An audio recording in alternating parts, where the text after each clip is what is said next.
یہ جو ہے اس وقت نیا پاکستان ہے جس میں ادارے خود مختار ہیں، آزاد ہیں، اور عدالتیں جو ہیں وہ کسی خواہش کے نہیں، وہ قانون اور آئین کے تابع ہیں اور اس کے مطابق فیصلے دے رہی ہیں۔ اب رہی بات ان کے انڈیویجول کیس کی، تو مجھے یہ بتائیں کہ موصوف نے وہ 95 لاکھ روپیہ جو ہاتھ میں پکڑ کے گھوم رہے ہیں، پہلے تو یہ بتائیں کہ وہ پیسے انہوں نے کہاں ڈکلیئر کیے as source of his income, وہ ذرائع کیا تھے، وہ کہاں سے انہوں نے نقب زنی کر کے اکٹھے کیے، اور جس کی وجہ سے وہ بریف کیس ان کو ملا وہ کن خدمات کے سلے میں ملا، کہاں پہ ایسا خزانہ موجود ہے جہاں راتوں رات 95 لاکھ روپیہ وہ لے کے تو جمع کرانے نکل پڑتے ہیں، تو یہ بھی ایک سوالیہ نشان ہے۔ دوسری بات جو ان کے اوپر ابھی پی ٹی وی کے حوالے سے کیس ہے، جو ان کے اوپر چارجز ہیں، جو عطاءاللہ قاسمی صاحب کو انہوں نے گٹھ جوڑ کر کے پی ٹی وی کو تباہ کرنے میں اپنا کردار ادا کیا، اور اس تباہی کے اندر انہوں نے جو حصہ ڈالا تھا وہ ہم نہیں کہہ رہے، نہ ہماری حکومت تھی اس وقت اور نہ ہم نے وہ کیس ان پہ بنایا تھا۔ اس وقت حکومت کس کی تھی اور کس نے ان کو سزائیں دی؟ عدالتوں نے۔ کیس کس نے بنایا؟ اس وقت کی حکومت نے۔ تو یہ پی ٹی آئی پہ الزام نہ دے، صرف اور صرف اپنی آئینے میں وہ حقیقت پہ مبنی تصویر دیکھیں جہاں پہ وہ پارسا بننے کے لیے کوشش کرتے ہیں۔ ہمارے لیے نہ تو وہ کسی جگہ میٹر کرتے ہیں کیونکہ نہ ان کا کوئی حلقہ ہے، نہ کوئی وہ ووٹ لے سکتے ہیں، نہ کہیں کانسٹیچوئنسی کے اندر ہمیں پریشان کر سکتے ہیں، تو رہا میڈیا کی سکرین پہ آ کے بڑھ کے لگانا، تو چونکہ وہ سیاسی استاد جن کے ہیں ان کی وہ نالائق اور نااہل شاگرد جو ہیں اس وقت ان کی، لیکن اپنی پارٹی کے لیے تو وہ بہت میٹر کرتے ہیں ڈاکٹر صاحبہ، تو ہو سکتا ہے کہ پھر اس وجہ سے آپ کے لیے میٹر کرنا شروع ہو جائیں، کیونکہ مریم نواز صاحبہ نے تو بڑے اچھے الفاظ ان کے حوالے سے استعمال کیے ہیں۔ اچھا، جرائم تو آپ نے بتا دیے ہیں، کیونکہ میں پہلے آپ سے سوال یہ پوچھنے لگی تھی کہ وہ یہ کہہ رہے ہیں پرویز رشید صاحب کہ میرا جرم مجھے بتائیں کہ کس جرم کی سزا مجھے مل رہی ہے، میں وہ دوبارہ کروں گا اور مجھے مزہ آتا ہے، اس طرح کی باتیں انہوں نے کہی، لیکن جرائم کی لسٹ آپ نے بتا دی ہے۔ لیکن وہ یہ کہتے ہیں کہ یہ جو سزا ہے یہ ان جرائم پہ نہیں، مجھے کسی اور جرم کی سزا جو ہے وہ دی جا رہی ہے۔ تو یہ کون سا جرم ہے؟ کیا میاں نواز شریف کا ساتھ دینے کی سزا تو نہیں مل رہی؟ دیکھیں وہ تو آپ کی 342 ایم این اے کے ہاؤس میں جو لوگ ایم این اے ہیں اور جو پارلیمنٹ کے اندر سینیٹر ہیں کیا اور جو ایم پی ایز ہیں ان کو یہ سزا دی گئی ہے؟ یہ ایک پروپیگنڈا ہے، یہ صرف اور صرف ایک فیس سیونگ ہے، اور یہ مظلوم بننے کی وہ روایتی داستان ہے جو ہمیشہ نون لیگ نے بیان کی ہے، اور ہمدردیاں سمیٹنے کا یہ ڈکوسلا ہے کہ صرف اور صرف اپنی قیادت کے سامنے جو خوشامدی عناصر تھے، جو درباری تھے اور جو شاہی خاندان کے ذاتی ملازم تھے، وہ اب اپنی وفاداریاں ثابت کرنے کے لیے اس قسم کی اگر داستان مظلومیت کی بیان کر کے جب وہ رام کرنے میں مصروف عمل ہے تو حکومت کا اس سے کوئی لینا دینا نہیں ہے۔ وہ نہ 3 میں ہے نہ 13 میں ہے، نہ ہمیں میٹر کرتے ہیں۔ جس طرف وہ اشارہ کر رہے ہیں ان میں اتنی جرت اور ہمت ہونی چاہیے، وہ اشارے کنائیوں کی بجائے وہ کھل کے سامنے آئے تاکہ وہ اپنا دفاع کر سکے، اور جس طرف وہ اشارے کر کے اس کے ساتھ اپنی کارستانیوں کو بے نقاب کرنا چاہتے ہیں اور وہ اس کے پیچھے چھپنا چاہتے ہیں، تو وہ کارستانیاں تو آلریڈی بے نقاب بھی ہو چکی ہیں، لیکن ڈاکٹر صاحبہ اس وقت جو موازنہ اس وقت جو موازنہ وہ کر رہے ہیں ثابت ہو چکا ہے، ٹھیک ہے، اس وقت جو موازنہ ہے وہ فیصل واڈا کے ساتھ وہ کر رہے ہیں، اور جنرلی کیا بھی جا رہا ہے فیصل واڈا کے ساتھ جو ہے وہ موازنہ کہ فیصل واڈا صاحب جو دوہری شریعت کے کیس میں اس وقت ہم دیکھ رہے ہیں کہ کوئی جواب ان کی طرف سے نہیں دیا جا رہا ہے، پیش نہیں ہو رہے ہیں اور ڈیلے ہوتا جا رہا ہے ان کا کیس، وہ تو اہل قرار دے دیے گئے لیکن پرویز رشید صاحب جو ہیں ان کو نااہل قرار دے دیا گیا، تو یہ ایک موازنہ جو ہے وہ ہو رہا ہے، نون لیگ کے الزام بھی لگا رہے ہیں۔ دیکھیں دونوں کے کیسز میں زمین آسمان کا فرق ہے۔ پرویز رشید صاحب پہ کیس کیا ہے نا دہندہ ہونے کا، پرویز رشید کے اوپر کیس کیا ہے سپریم کورٹ کا وہ فیصلہ جس میں انہوں نے کلیئرلی ان کو کہا ہے کہ آپ نے یہ مالی باضابطگی کی ہے، یہ پیسے جمع کرائیں۔ عطاءاللہ قاسمی کیس میں انہوں نے بڑا کیٹیگریکلی ان کو ٹارگٹ کر کے پن پوائنٹ کر کے وہ تمام جو مالی بے ضابطگیاں irregularities ہیں ان کی نشاندہی کی ہے. وہ کرپشن اور اس کے ساتھ جڑا جو ناتا ہے ان کا وہ ہم نے نہیں بنایا. اور فیصل واڈا پہ ایسا کوئی الزام نہیں ہے. فیصل واڈا کے حوالے سے انہوں نے ساتھ ریلیونٹ فورم پہ انہوں نے کہا کہ اگر آپ کانسٹیٹیوشنل کوئی پٹیشن کرنا چاہتے ہیں تو ریٹرننگ آفیسر جو ہے وہ فورم نہیں ہے. اس کے لیے آپ ہائی کورٹ جائیں, سپریم کورٹ جائیں, تو وہ ایک ان کے پاس آپشن ہے. اس میں تو ہم نے کب کہا ہے کہ ان کو وہ یہ حق نہ دیا جائے عدالتوں کے دروازے کھٹکانے کا یا وہاں جانے کا, کیونکہ نہ ہم فیصل واڈا میں کسی طرح مداخلت کی ہے اس کو سپورٹ دینے میں, اور نہ ہم نے ان کو پوز کرنے میں کہیں پہ رول پلے کیا ہے. صحیح. سینٹ انتخابات کے علاوہ ڈاکٹر صاحبہ جن انتخابات کی چرچا رہی وہ ضمنی انتخاب تھے, خاص طور پر اگر NA-75 کی بات کریں. ایک تو یہ مطالبہ کر رہی ہے کہ پورے حلقے میں جو ہے وہ الیکشن کو دوبارہ کرایا جائے, تو کیا PTI تیار ہے NA-75 میں بغیر دھند کے الیکشن لڑنے کے لیے؟ ہم تیار بھی ہیں اور ہم ان کو یہ کہتے ہیں کہ اس کے ساتھ والا حلقہ جو وزیر آباد ہے, اگر الیکشن ہی کرانا ہے اور ہار کو نہیں ماننا اور یہ نیا وتیرہ ہم نے متعارف کرانا ہے کہ جو جہاں جہاں سے ہارے گا وہ دوبارہ الیکشن کا اعلان کرائے گا اور دوبارہ الیکشن کی بات کرے گا, تو ساتھ والے حلقے میں PTI ہاری ہے تو پھر وہاں پہ بھی نیا الیکشن ہونا چاہیے. ڈاکٹر صاحب یہاں پہ تو کیسی فرق ہو گیا نا, یہاں پر وہاں پہ بھی 20 ہمارے پولنگ سٹیشنز اور وہ پریزائڈنگ آفیسرز غائب ہونے کا چکر, یہاں پہ تو مسئلہ ہی اور ہو گیا نا. دیکھیں وہ مسئلہ بنایا گیا نا, اس کے لیے ظرف چاہیے ہوتا ہے شکست کو تسلیم کرنے کے لیے, اس کے لیے جرت چاہیے ہوتی ہے, بہادری چاہیے ہوتی ہے. وہ واویلا جو ہے وہ صرف اور صرف فیس سیونگ کے لیے کیا جا رہا ہے. وہاں جہاں وزیر آباد کے اندر انہوں نے شہر میں جس طرح سے دندناتے پھرے, جس طرح وہاں رانا ثناء اللہ نے بھی جا کے پریس کانفرنسیں کی, جس طرح فیصل آباد سے وکیل آ کے وہاں کھڑے کر کے ٹھپے لگوائے گئے, ہم نے شور اس لیے نہیں مچایا کہ ہم حکومت ہے. ہم نے اس لیے وہاں نشاندہی نہیں کی کہ یہ کہیں گے کہ چونکہ یہ ہار گئے ہیں اس لیے یہ رونا رو رہے ہیں. ہم نے اس شکست کو تسلیم کیا. ان کے اندر بھی اتنا حوصلہ ہونا چاہیے کہ یہ مان لیں کہ ڈسکے کے عوام نے ان کو مسترد کیا ہے. جن 20 پولنگ سٹیشنز کی یہ بات کر رہے ہیں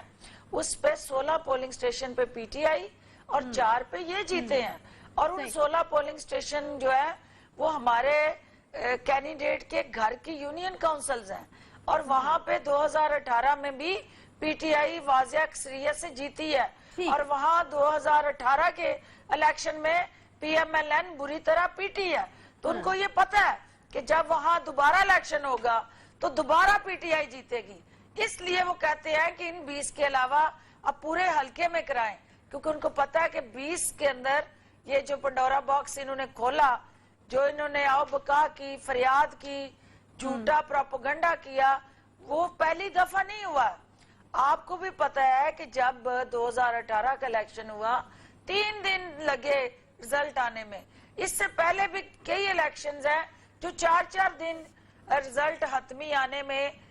پریزائڈنگ آفیسر تک پہنچنے میں ٹائم لگتا رہا. یہاں تو چند گھنٹے کی بات ہوئی ہے, اور یہ چند گھنٹے حقیقتاً وہاں پہ موسم تھا خراب, اور جتنے میڈیا کے یعنی آپ کہہ رہے ہیں کہ جو بھی جواز دیے گئے بھی دشواری تھی. ٹھیک ہے, پریزائڈنگ آفیسرز کی طرف سے وہ بالکل ٹھیک ہے, آپ یعنی ان کو ڈیفینڈ کر رہی ہیں. ٹھیک ہے جی, آپ کا موقف اس کے اوپر آ گیا. اچھا ڈاکٹر صاحب, یہ جیسے جیسے سینٹ کے الیکشن قریب آ رہے ہیں ناراضگیاں یا ناراض اراکین یا کچھ اس طرح کی چیزیں سامنے آتی ہیں, جیسا بلوچستان سے ہم دیکھ رہے ہیں کہ یار محمد رند صاحب جو ہیں وہ ناراض ہیں. پھر سندھ سے لیاقت جتوئی صاحب یہ کہہ رہے ہیں کہ سیف اللہ ابڑو کو 35 کروڑ میں ٹکٹ جو ہے وہ بیچا گیا ہے. تو سینٹ انتخابات سے پہلے اپنے ہی لوگوں کے اس طرح کے گلے شکوے, یقیناً PTI کی پریشانیاں تو بڑھ رہی ہیں. دیکھیں, یہ ہماری جماعت کے اندر right of freedom of expression and speech ہے, جمہوریت ہے اس جماعت میں. یہاں امریت نہیں ہے, یہاں ضلع سبحانی ڈنڈا لے کے نہیں بیٹھے ہوئے کہ شاہی فرمان کے آگے کو بول نہیں سکتا. یہاں جمہوری رویے ہیں, جمہوری کلچر ہے, پارٹی کے فیصلوں پہ لوگ آواز بھی اٹھاتے ہیں, اپنی رائے بھی دیتے ہیں, اپنے تحفظات کا اظہار بھی کرتے ہیں, لیکن لیڈرشپ کا فیصلہ حتمی مانتے بھی ہیں. لہٰذا پی ٹی آئی کے اندر چونکہ یہ جو آپ کو آوازیں سنائی دیتی ہیں, یہ اس بات کی عکاسی کرتی ہیں کہ ہماری جماعت کے اندر جمہوریت کی نہ صرف آبیاری ہوئی ہے, بلکہ لیڈرشپ کے اندر مخالف بیانیے کو سننے کا حوصلہ بھی ہے, اور ہم ان آوازوں کو طاقت پہ کچلتے نہیں, دباتے نہیں, ان کو سنتے ہیں, اور الٹیمیٹلی کنسلٹیشن سے, ڈسکشن سے, نیگوسیشن سے ان ایشوز کو ہم سیٹل کرتے ہیں. ٹھیک ہے جی, بہت شکریہ. ڈاکٹر فردوس عاشق اوان صاحبہ اس ٹیکنگ کریڈٹ اس چیز کا کہ اگر ناراض اراکین ہیں یا کوئی گلے شکوے سامنے آ رہے ہیں تو یہ شاید پی ٹی آئی کے اندر ایک جمہوری روایت ہے جس میں لوگ جو ہیں وہ اپنے جو اندر خدشات ہیں یا پھر کوئی بھی گلے شکوے ہیں ان کا اظہار جو ہے بہرحال کر سکتے ہیں. لیکن یہ تو کسی طور بھی نہیں بھولا جا سکتا کہ اگر اس طرح کے گلے شکوے اور شکایات بڑھنے لگیں تو پھر کسی بھی الیکشن کو لے کر جو ہے وہ چیلنجز کسی پارٹی کے لیے سامنے ضرور آ سکتے ہیں. چھوٹا سا مجھے یہاں پہ بریک لینے, بریک کے بعد واپس آتے ہیں ساتھ میں.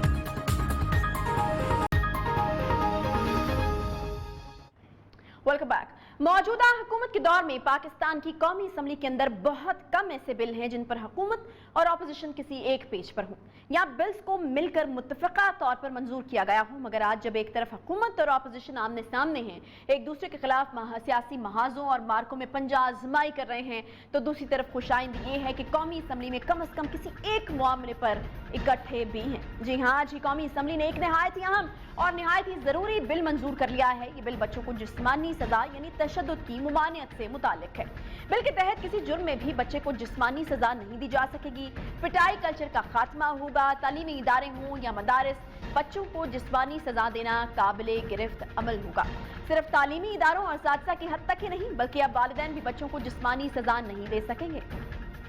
یہ بل مسلم لیگ نون کی رکن اسمبلی مہناز اکبر عزیز کی جانب سے پیش کیا گیا اور بل کے مسودے کے مطابق کسی جرم میں بھی بچے کو جسمانی سزا نہیں دی جا سکے گی. والدین, سرپرست اور استاد بھی بچے کو جسمانی سزا نہیں دے سکیں گے. سرکاری, غیر سرکاری مدارس, تعلیمی اداروں اور ٹیوشن سینٹر میں بچوں پر تشدد کی ممانعت ہوگی. کام کرنے کی جگہ اور تعلیمی اداروں میں بچوں پر تشدد کی ممانعت ہوگی. بچوں کے خلاف تعدیبی کارروائی میں کسی قسم کا تشدد جو ہے وہ شامل نہیں ہوگا. بچوں پر تشدد کی مرتکب کو نوکری سے فارغ کرنے کی انتہائی سزا دی جا سکتی ہے. ملازمت سے ریٹائرمنٹ, تنزلی یا جبری طور پر فارغ بھی کیا جا سکتا ہے. سرکاری اور نجی تعلیمی اداروں میں بل پر عمل درآمد کے لیے وفاقی حکومت طریقہ کار وضع کرے گی. پچھلے سال مارچ میں اسلام آباد ہائی کورٹ نے بچوں پر تشدد اور جسمانی سزا پر پابندی کے لیے گلوکار شہزاد رائے کی درخواست پر سیکرٹری وزارت قانون کو طلب کیا تھا. وفاقی وزیر انسانی حقوق شیری مزاری نے کہا تھا کہ وزارت داخلہ نے بچوں پر تشدد کا بل اسلامی نظریاتی کونسل کو بھیجا تھا, مگر اسلامی نظریاتی کونسل نے بل پر اعتراض کر دیا تھا. بعد ازاں اسلام آباد ہائی کورٹ نے اس حوالے سے عبوری حکم نامہ بھی جاری کیا تھا.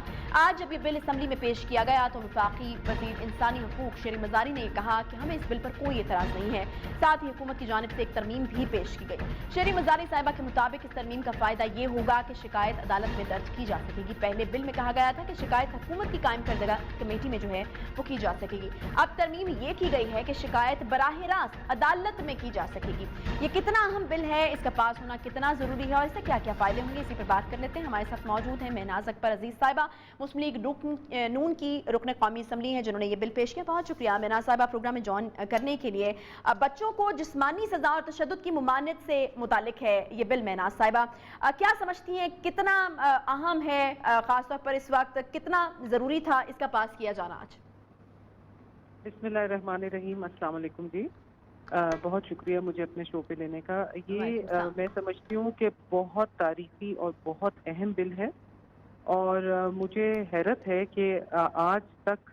یہ اس قسم کا کوئی بل انٹروڈیوس نہیں ہوا اور پاس نہیں ہوا تھا. مطلب بچوں کے حوالے سے ٹوٹلی کھل کھیل تھی کہ آپ کسی وقت بھی ان کو کسی طریقے سے ہراساں کریں اور ان کے اوپر تشدد کر سکیں.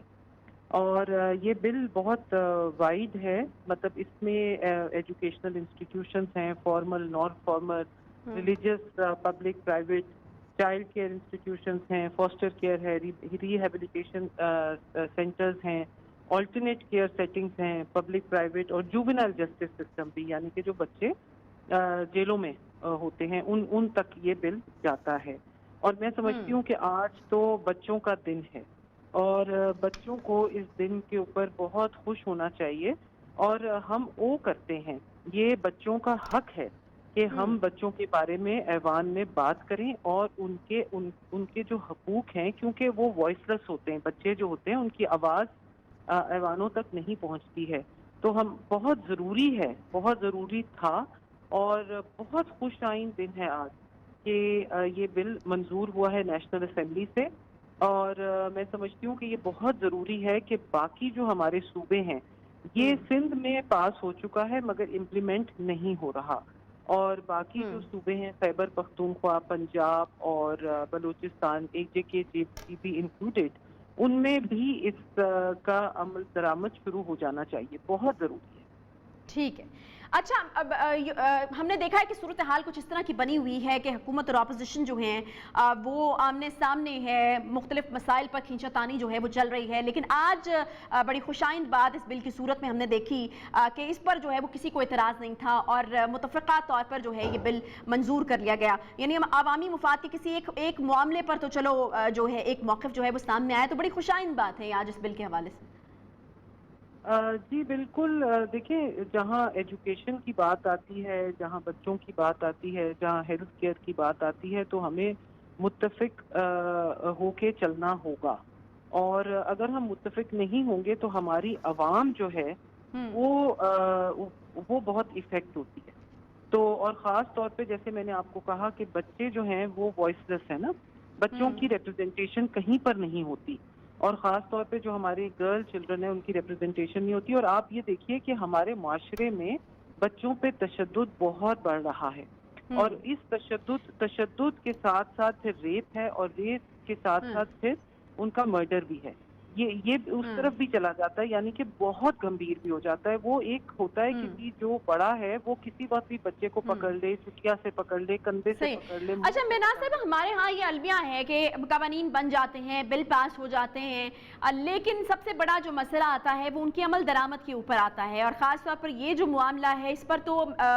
مائنڈ سیٹ جو ہے وہ بدلنا یا اس کا تبدیل ہونا سب سے پہلے زیادہ ضروری ہے، اگر ہم چاہتے ہیں کہ اس پر اسی طریقے سے عمل درآمد ہو اس کی روح کے مطابق، تو وہ اس کے لیے کیا کرنا ہوگا ہمیں؟ دیکھیے اس کے جو یہ بل ہے، بل پاس ہو جانا اور پھر اس کے رولز آف بزنس بننا، اس کے اسٹینڈرڈ آپریٹنگ پروسیجر ہر انسٹیٹیوشن کے لیے بننا بہت اہم ہے، اور یہاں پر معاملہ ایسا ہے اس بل کے ساتھ جو منسلک ہیں، بہت سے لوگ منسلک ہیں اس بل کے ساتھ، ایک موومنٹ کے طور پہ یہ بل ہے، یہ ایک انڈیویجول کا بل نہیں ہے، یہ بہت سے اداروں کا، بہت سے لوگوں کا بل ہے، اور ہم پوری طرح کمیٹڈ ہیں کہ اس کا پورا لایا عمل تیار کیا جائے گا اور اس کو امپلیمنٹ کیا جائے گا بہت جلد۔ ٹھیک ہے، بہت شکریہ مناز صاحبہ۔ فی الحال یہ بل جو ہے وہ وفاق کی حد تک محدود ہے، اور امید یہ بھی کی جا رہی ہے کہ اس کو پورے ملک کے اوپر جو ہے وہ اس کا امپلیمنٹیشن جو ہے کیا جائے۔ اس کے ساتھ ایک چھوٹا سا بریک بعد واپس آتے ہیں، مزید بات کریں گے اس بریک کے بعد۔ پاکستان کی سرزمین پر نئے پاکستان اور عمران خان کی ریاست مدینہ میں حکمرانوں اور حکمرانوں کی مخالفین کی آپسی جھگڑے، لڑائیوں اور سیاسی مقابلوں میں اس قدر مصروف ہیں کہ عام آدمی کے مسائل منو مٹی تلے دب کے رہ گئے ہیں۔ پاکستان کے عام آدمی کو درپیش مسائل کیا ہیں، کیوں ہیں، کب ختم ہونے ہیں، کیسے ختم ہونے ہیں اور کس نے ختم کرنے ہیں، شاید یہ ایوان اقتدار میں بیٹھنے والوں کے لیے کوئی اہم موضوع ہی نہیں ہے۔ ملک بھر میں غریب اور نادار افراد ہی نہیں بلکہ مڈل کلاس سے تعلق رکھنے والا طبقہ بھی حکومتی سرپرستی نہ ہونے کے سبب بے یقینی اور افراتفری کا شکار ہو کر ذہنی اور دماغی الجھنوں کا شکار ہوا ہے۔ مسائل جیسے بھی ہوں، حل نظر نہ آنے کے سبب لوگ خودکشیاں کرنے لگے ہیں، اپنی جانیں دینے لگے ہیں، تو کسی طرف اگر دیکھیں تو ایک دوسرے کی جانیں بھی لینے لگے ہیں۔ کبھی پتہ چلتا ہے کہ کسی شوہر نے بیوی کا قتل کر دیا ہے، تو کہیں بیوی اپنے سہاگ کو خود موت کے گھاٹ اتار رہی ہے۔ گھریلو تنازعات اور مسائل کی آڑ میں والدین اپنے کم سن بچوں کو اپنے ہاتھوں سے قتل کرنے پر تل چکے ہیں۔ ایسے والدین کو سنگ دل کہنا ہے یا پھر مجبور کہنا ہے، پتہ نہیں چل رہا۔ مدعا تعلیم نہ ہونے پر ڈالنا ہے یا حکومتی سرپرستی نہ ہونے پر؟ ذمہ داری اور ذمہ دار کا تعین